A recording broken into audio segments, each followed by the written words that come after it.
Hello guys, welcome to our channel. Today we are setting up Python and VS Code.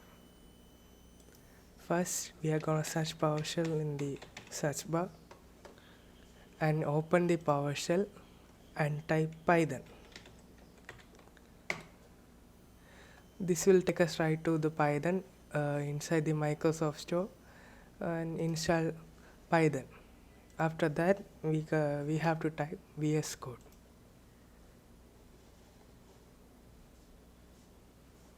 And we can install that as well. The Python must have been installed while we are installing the VS Code. To check that, we just gotta type Python -- version inside the PowerShell.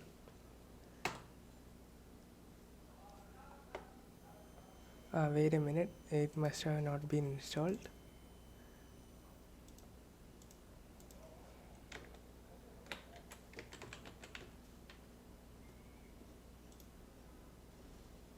It's just downloading.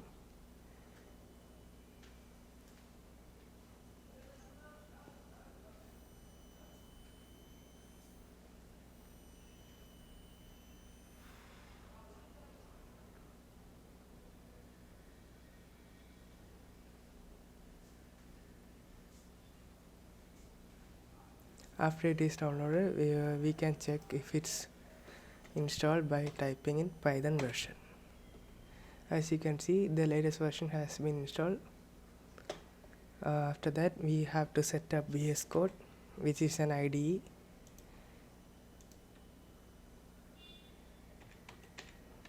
That we can use to type programming languages. It is made by Microsoft. It is very fast.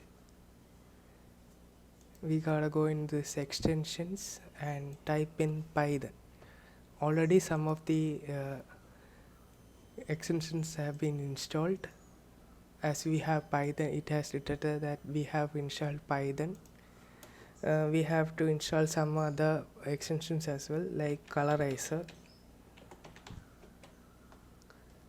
This is deprecated, but as you can see, this extension has been built into VS Code.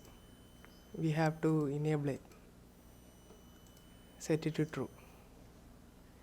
After that, we have to install Python indent. I have already installed, as you can see. That's all. Thank you and have a nice day.